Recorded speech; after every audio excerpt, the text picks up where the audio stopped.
Hello बाबू साहब, आज हम लोग एक पॉलिटेक्निक की फिजिक्स को देखेंगे। चलिए फिजिक्स लेसन को पढ़ते हैं। तो आज प्रकाश लेसन पढ़ेंगे है ना। तो आप लोग को यदि कोई पूछता है कि प्रकाश क्या है तो पहला बात क्या कहिएगा, प्रकाश एक एनर्जी। ठीक है, और इतना बड़ा एनर्जी है कि कहना नहीं है। ठीक है, तो प्रकाश ऊर्जा का क्या है, एक रूप है। ऐसे एग्जाम हम लोग का जेक पॉलिटेक्निक में आएगा नहीं, लेकिन बेसिक आप लोग जानकारी रखिए। इसके बाद देखिए शुरुआत यहाँ से होता है। लाइट और साउंड को देखेंगे हम लोग। तो सबसे पहले निर्वात में दिखेगा लाइट का चाल, तो कितना होता है 3 × 10⁸ मीटर प्रति सेकेंड। ठीक है, 3 × 10⁸ मीटर प्रति सेकंड। मतलब इसका चाल इतना तेज है कि दुनिया में आज तक इसके अधिक से चाल और किसी का नहीं हुआ है। आप लोग याद रखिएगा, प्रकाश का जितना लाइट का चाल होता है निर्वात मीन समझते हैं, जहाँ पर हवा वगैरह कुछ नहीं हो, एक भी छोड़ा नहीं, वहाँ लाइट इतना तेज चलता है कि आज तक दुनिया में इसकी इतना स्पीड कोई नहीं है, मतलब चलने वाला नहीं बना। अब बाकी आप लोग खोज कर लीजिएगा, तो एक दिन अच्छा भी आएगा और एक दिन हम ही पढ़ाएंगे बोर्ड में कि नेपाल कुमार ने खोज किया है। आगे देखिए, यही वाला सेम साउंड में जाके देखिएगा निर्वात में 0 मीटर प्रति सेकंड। जैसे बात करते हैं हम लोग, एक मोबाइल लीजिए आप, उसको एक कवर या बोतल वगैरह में रखिए। ठीक है, जैसे किसी को यदि आप फोन से बतिया रहे हैं, उसको डब्बा में भर दीजिए, कस के टाइट कर दीजिए। कुछ देर बाद फोन कट जाएगा और लगाइएगा, तब इतना बढ़िया रिंगटोन से कोई बोलेगा कि कृपया करके मोबाइल नेटवर्क से बाहर है और डब्बा के अंदर है।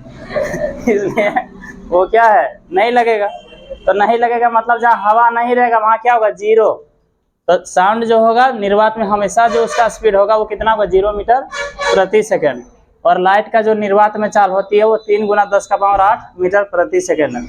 माध्यम में यदि देखिएगा, माध्यम मतलब होता है ठोस, द्रव, गैस। जो दुनिया में आपको जितने दिख रहे हैं, ठोस मतलब हो गया कुर्सी वगैरह हो गया, स्टील का बर्तन वगैरह हो गया, ये सब चीजें।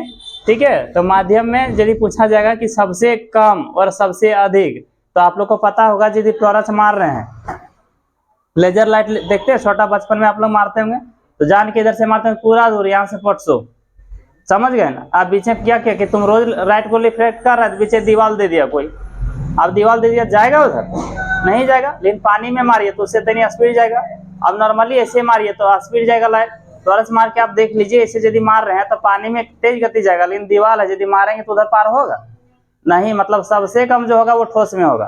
प्रकाश की जो चाल होगी वो सबसे कम किस में हो जाएगा, ठोस में। तो देखिए, सबसे कम हम लोग लिखेंगे ठोस में, और सबसे अधिक किसमें होता है, निर्वात में, जहां हवा वगैरह कुछ नहीं, वहां प्रकाश इतनी तेज गति से चलता है। समझिए 1 सेकंड कितना टाइम लगता है, बोले खट किया तुरंत एकदम 3 × 10⁸ मीटर प्रति सेकंड। मीन्स इसको यदि कैलकुलेशन आप करके देखिए तो कितना हो जाएगा, 3 देखिए कितने 0, 1 2 3 4 5 6 7 8, इसको किलोमीटर में कन्वर्ट करिए तो 3 0 खत्म कर दीजिए, कितने हो जाएंगे, 2 2 4 5, मतलब 3 लाख किलोमीटर, है ना। 3 लाख किलोमीटर प्रति सेकंड, मतलब 1 सेकंड में समझ लीजिए कितना दूर, लगभग चंद्रमा इतना दूर 1 सेकंड में चला जाएगा। चंद्रमा का भी लगभग डिस्टेंस उतना है, तो उतना 1 सेकंड में जा सकता है प्रकाश को। मतलब यदि मुंबई दिल्ली का हम लोग देखें तो हमको लग रहा है कई बार चल जाएंगे, कहना नहीं। यदि 100 किलोमीटर उसको यदि मान लिया जाए, चाहे 300 किलोमीटर, तो समझ लीजिए 300 किलोमीटर एक बार में, तो 1000 बार आप चल जाइएगा 1 सेकंड में। मैंने यहाँ कुछ बोले, अरे जाओ 1000 बार तो मुंबई दिल्ली से आ गई। समझ लीजिए कितना स्पीड है प्रकाश का, समझ रहे हैं। तो सबसे अधिक पूछने वाला जो क्वेश्चन बनता है वो क्या बनता है कि माध्यम में सबसे अधिक प्रकाश की चाल किसमें होती है, तो बोलिएगा निर्वात में।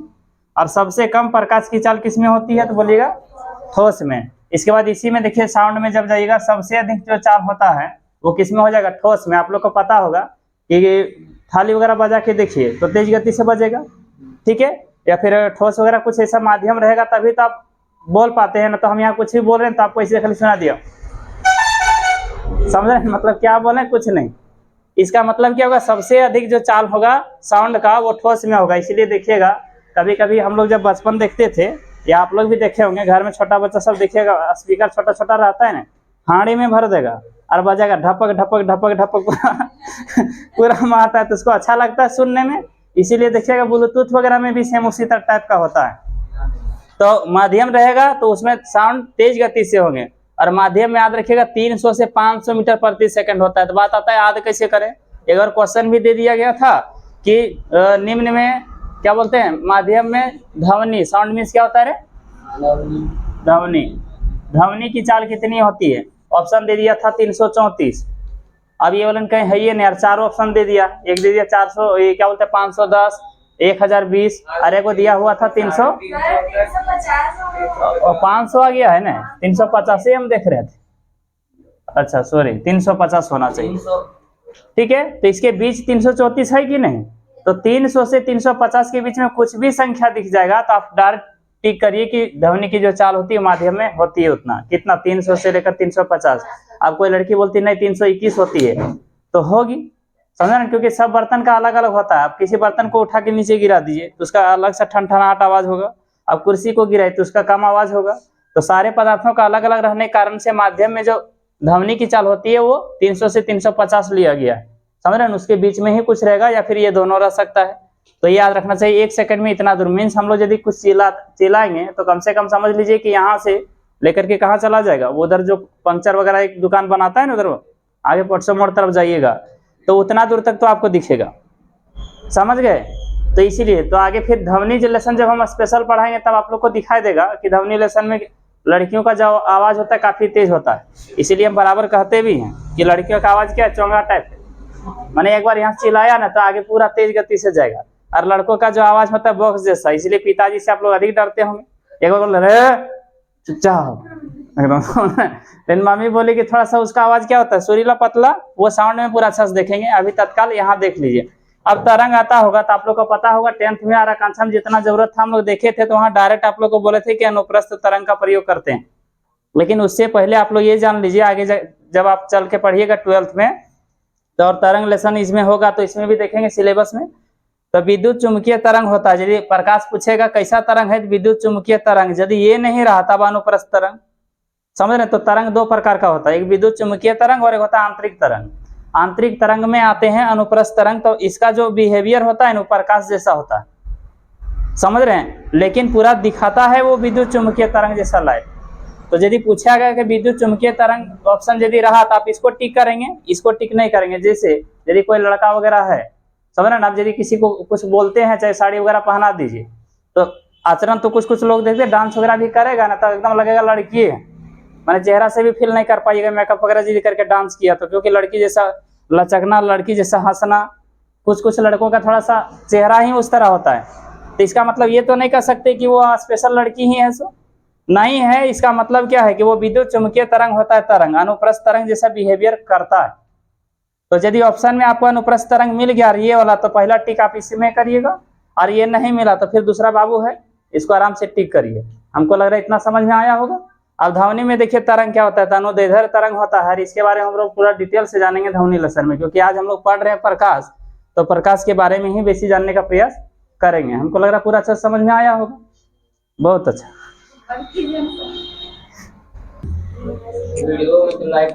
हाँ देखिए, तो अभी उसके बाद हम लोग पढ़ेंगे परावर्तन। आप लोग को पता होगा जब बचपन में आप लोग रहते होंगे घर में तो बहुत लोग छोटा छोटा इनवाल लेके यदि बहन उधर खा रही होगी ना तो इसे लेके मारते हैं लाइट, हमरा का देख रहा तो हम लोग फिर क्या करते हैं इधर फिर उधर फिर इधर। तो वो जो प्रक्रिया देखने को मिलता है ना किसके कारण पता है, परावर्तन के कारण। चाहे आप लोग पीछे क्लासेस में भी पढ़े होंगे तो खरगोश देखता है किस तरह शेर को बुर्बक बनाता है, वो ध्वनि परावर्तन में देखिए लीजिएगा इसी। हाँ मतलब डायरेक्ट जाके उसमें देखिए कुआं का पानी वगैरह में तो आपको दिखाई दे देगा, समझ रहे हैं ना, पूरा अपना छाया, तो समझ लीजिएगा कि क्या है वहाँ परावर्तन दिख रहा है। लेकिन परावर्तन के लिए क्या बोल सकते हैं कि परावर्तन वो तब करवा सकते हैं जब पीछे तरफ कोई पॉलिश होगा। जैसे आप लोग दर्पण वगैरह देखे होंगे तो दर्पण वगैरह में बिना पॉलिश का काम ही नहीं करेगा, मतलब स्पेशल उसके लिए पॉलिश चाहिए।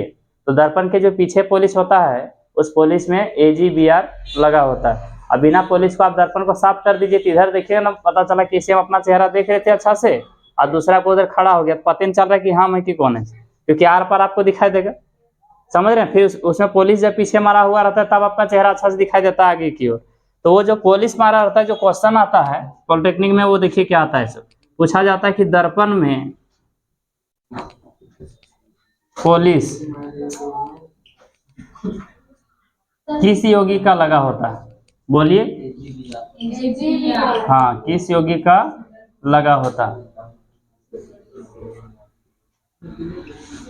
तो किस यौगिक का लगा होता है, AGBR। इसका नाम बोलिएगा, क्या हो जाएगा, सिल्वर ब्रोमाइड। हाँ, सिल्वर ब्रोमाइड, समझ गए। दर्पण में पॉलिश किस यौगिक का लगा होता है, तो AGBR, जिसका नाम क्या है, सिल्वर ब्रोमाइड का। ये पॉलिश के आधार पर अब इसमें देखिएगा कुछ कुछ ऐसे गुण हैं जो देखने को हम लोगों को मिलता है। तो पहला, परावर्तन का भी कुछ नियम होते हैं, ये डायरेक्ट नहीं कर सकते। और एक बात, परावर्तन और अपवर्तन आगे भी हम लोग देखेंगे।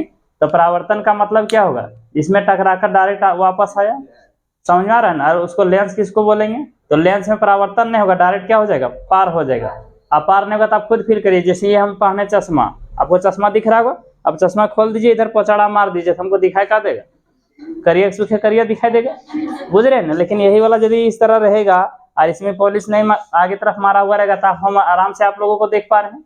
लेकिन दर्पण में खुद फील करिए कि यदि ऐसा पॉलिश नहीं मारा रहेगा तो पता चला हमारा चेहरा देख रहे हैं, किसी दूसरे का चेहरा देख रहे हैं, समझ रहे हैं। तो दर्पण हमें हमेशा परावर्तन होगा और लेंस में हमेशा अपवर्तन होगा, ये एकदम हमेशा याद रखिए, समझ गए। इसे हम लिखा देंगे उस टाइम जिस टाइम अपवर्तन पूरा खत्म कर देंगे उस टाइम। लेकिन अभी तत्काल याद रखिएगा ये रिफ्लेक्शन जो होता है ओनली फॉर मिरर पर होता है, बाकी लेंस में होता है अपवर्तन, समझ गए।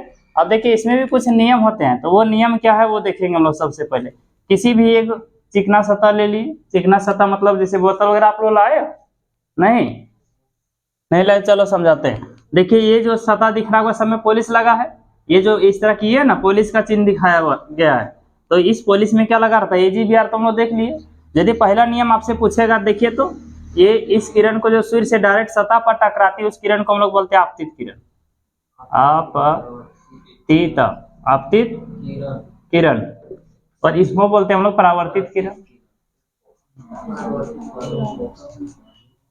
और बीच में अभिलंब हमेशा रहेगा, उसको बोलते हैं हम लोग अभिलंब, ठीक है। अब क्वेश्चन यदि आपसे ये पूछ दिया कि ये एक चिकना सतह हम आपको दिए और इसमें परावर्तन कीजिए, एक लड़का इसने कर दिया और इसने कर दिया और बीच में, तो ये गलत है। तीनों जो होंगे वो हमेशा कहाँ होंगे, एक ही बिंदु पर। तो यही परावर्तन का नियम में बताया गया है कि आपतित किरण, ठीक है, परावर्तित किरण जो टकराकर वापस जाती है उस किरण को हम लोग क्या कहेंगे, परावर्तित किरण। और अभिलंब तीनों एक ही तल पे होते हैं, तीनों एक ही तल पर होते हैं। देखिए तीनों एक ही जगह पर दिख रहे हैं, एक ही बिंदु पर होना चाहिए, चाहे जहां पर भी हो। और एक बात, परावर्तन जो होगा वो ओनली फॉर कहां पर होता है, चिकनी सतह पर। तो रिफ्लेक्टेड जो रे होंगे वो समांतर निकलेंगे। यदि उबड़ खाबड़ में दिखाना शुरू किए तो वहां परावर्तन आपको समांतर नहीं निकल के इधर उधर आपस में भी टकरा सकता है। तो ये भी क्वेश्चन पूछता है कि परावर्तन कितने प्रकार के होते हैं, इसके बाद हम लोग देखते हैं। और दूसरा जो इसमें नियम बताया गया था वो बोला गया था कि कभी भी आप एंगल लीजिए तो अभिलंब की ओर से लीजिए, समझ रहे हैं। कभी भी जो एंगल लेना है अभिलंब से लेना है, इधर से नहीं लेना है, तल से। तो यहाँ जो एंगल होंगे यदि इसको I आप मान लेते हैं और इसको R, तो हमेशा जो होगा I = R होगा। मतलब यदि आप 30 डिग्री यहाँ दिया हुआ आपको आपतन कोण और ये दिया है परावर्तन कोण कितना 30, क्या बोलते हैं, नहीं दिया निकालने बोला, तो आप समझ जाइएगा यहाँ जितना डिग्री रहेगा उसको आप उलट दीजिए, वही हो जाएगा। 30 डिग्री है तो 30 ही आंसर होगा। यदि 60 डिग्री आपतन कोण है तो परावर्तन कोण भी कितने हो जाएंगे, 60 डिग्री। 80 डिग्री यदि आपतन कोण है तो परावर्तन कोण कितने हो जाएंगे, ठीक है, 80 डिग्री ही। इस कोण को हम लोग बोलते हैं, देखिए यहाँ जो कोण बनता है उसको बोलते हैं आपतन कोण। क्या कहते हैं, आपतन कोण। और यहाँ जो एंगल बनते हैं उसको हम लोग बोलते हैं परावर्तन कोण। परावर्तित किरण के द्वारा से जो एंगल बनेंगे उसको हम लोग बोलेंगे परावर्तन कोण। तो इसीलिए कोण I = कोण R यदि पूछेगा कौन सा नियम को दिखाता है तो आप लोग डायरेक्ट टिक मारिएगा किसमें, परावर्तन पर, ठीक है। और ये पूछ दिया कि आपतन कोण कितने 30 डिग्री है तो परावर्तन कोण कितना होगा, तो वही वाला डायरेक्ट उसमें भी बोल दीजिएगा कि 30 डिग्री ही होगा। इसका एग्जांपल यदि लिखिएगा तो यहाँ लिख सकते हैं कि 30 डिग्री यदि आपतन कोण है ना, तो देखिए 30 डिग्री क्या हो जाएगा, परावर्तन कोण भी हो जाएगा, मीन्स सेम। क्योंकि हम लोग नियम से जानते हैं कि दोनों कोण आपस में क्या होता है, बराबर होता है। हमको लग रहा है इतना सबको समझ में आया होगा। तो इसको चलिए लिखिए, लिखेंगे ही नहीं, चलिए देखते हैं परावर्तन में हम लोग क्वेश्चन कैसा आएगा। देखिए क्वेश्चन समझिएगा थोड़ा सा। अब क्वेश्चन कैसे घुमाता है, क्या लग रहा है, इतना इजी हम लोग को देगा कि आपतन कोण 30 डिग्री, परावर्तन कोण बताइए। तो ये तो आल गिदरा भी बता देगा कि 30 डिग्री है, हम 30 बोलेंगे, मैंने जो सर बोल रहे हैं वो डायरेक्ट रिपीट करिए। छोटा बच्चा को बोलते हैं का, तो दूसरों का बोलेगा खा, वो भी बोलेगा का, समझ रहे हैं। तो ये क्वेश्चंस नहीं देगा। आप लोग हाई लेवल की ओर एग्जाम की ओर जा रहे हैं तो आप लोग का क्वेश्चन थोड़ा सा टेढ़ा रहेगा, तो हम लोग भी टेढ़ा से ही बनाएंगे। देखिए ये दिख रहा होगा आप लोगों को, लेकिन इससे पहले आप लोग को पता होगा, गणित में पढ़े नहीं होंगे 9 में या 10 में। देखिए इस तरह का यदि एंगल है, इसका मतलब यहाँ कितना डिग्री बन रहा है, 90 डिग्री। ये यदि समझ में आए तब कोई भी क्वेश्चन बना लीजिएगा। देखिए क्वेश्चन कैसे देता है, पूछेगा कि तल से, मतलब हिंदी से लिख देगा, क्वेश्चन रहेगा। चलिए इसको इरेज कर लेते हैं और यही क्वेश्चन हम आप लोग को लिख देते हैं। देखिए लिखेगा तल से आपतित किरण पर 30 डिग्री कोण बन रहा है, तो परावर्तन कोण क्या होगा, परावर्तन कोण क्या होगा। तल बोला है, मतलब हम लोग ये बोला लेंगे। यहाँ बोल रहा है कि यदि 30 डिग्री बन रहा है तो बताइए यहाँ का, सॉरी यहाँ नहीं, यहाँ क्या होगा, मतलब आप z बराबर लिखिएगा क्या होगा, तभी बताइए। तो ये एंगल 90 डिग्री है। यदि इसमें कोई एंगल्स में हम लोग एगो किरण खड़ा कर दे रहे हैं, गणित के आधार पर यदि देखेंगे तो आप समझ पा रहे होंगे कि यहाँ जो एंगल्स दिया है 30 डिग्री, तब पक्का है कि ये दोनों जोड़ के ही 90 आता होगा। तो यहाँ 30 है ना, तो यहाँ कितना जोड़ेंगे जो 90 आएगा, 60। तो इसका आंसर चिपका दीजिए 60 डिग्री। और जब यहाँ 60 डिग्री हो गया तो यही बोला नहीं यहाँ होता है, तो हम लोग डायरेक्ट बोलेंगे 60 डिग्री होगा। समझ लीजिए, मतलब यहाँ एंगल या यहाँ एंगल जहाँ दिख गया, कुछ नहीं करना है, 90 से घटा दीजिए आप, और वही आंसर लिख दीजिए, डायरेक्ट आंसर हो गया। समझ गए होंगे। इसका ऑप्शन इस तरह दिया रहेगा, घुमा के थोड़ा सा 60 डिग्री, दूसरा रहेगा 30 डिग्री, और चौथा रहेगा 70 डिग्री, और 5 मतलब चौथा यहाँ आ जाएगा, ये हो जाएगा 80 डिग्री। तो हम लोग टिक किस पर करेंगे, 60 डिग्री पर। समझ पा रहे होंगे। यहाँ जितना रहेगा उसको 90 से घटा के लिख दीजिए, डायरेक्ट आंसर। कभी यहाँ दे देता है क्वेश्चन तो कभी यहाँ, समझ गए हैं। तो यदि क्वेश्चन यहाँ रहेगा तो भी 90 से घटा के आप लिखिए, वही आंसर। तो यहाँ रहेगा तो यहाँ पूछेगा, चाहे फिर यहाँ पूछेगा, ये दोनों कहीं पर भी पूछे तो भी तो आंसर सही होगा। समझ गए। तो इस तरह का क्वेश्चन रहेगा। चलिए और एक क्वेश्चन हम दे रहे हैं आप लोगों को, आप लोग देखिए स्क्रीन पर देख पा रहे होंगे।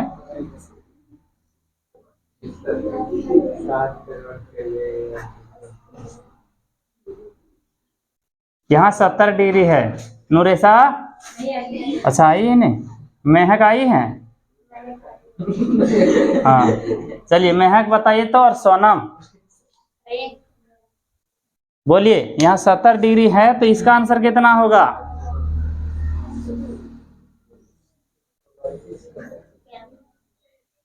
बोलिए 20। आप बोलिए विद्या 70। ठीक है, आप बोलो आशीष 20। ठीक है, देख लिए कंफ्यूजन कहाँ है। बहुत अच्छा बात बोलने का प्रयास किए। यहाँ 70 है ना, तो यहाँ 20 हो जाएगा। समझ गए। और यहाँ 20 हुआ तो यहाँ 20 हो जाएगा। तो यहाँ क्या होगा, 70 नहीं होगा। तो सीधा याद रखिएगा, इसके बदले ये आएगा।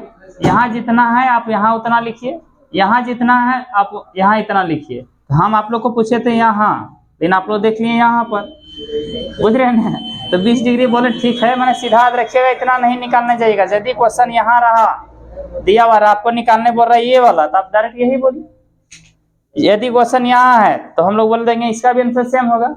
लेकिन क्वेश्चन इसी को यदि थोड़ा सा और देखिए, ये क्वेश्चन से 70 डिग्री है। यदि हम आपको यहाँ पूछ देते y बराबर 8, तब तो आपका बहुत अच्छा आंसर था, 20 डिग्री आंसर। लेकिन हम बोले थे यहाँ, तो आप लोग थोड़ा सा क्वेश्चन को कभी कभी देखिए, समझ गए ना। तो इसका आंसर ऐसे होगा। हमको लग रहा है समझ पा रहे होंगे सब। ठीक है, चलिए लिखिए।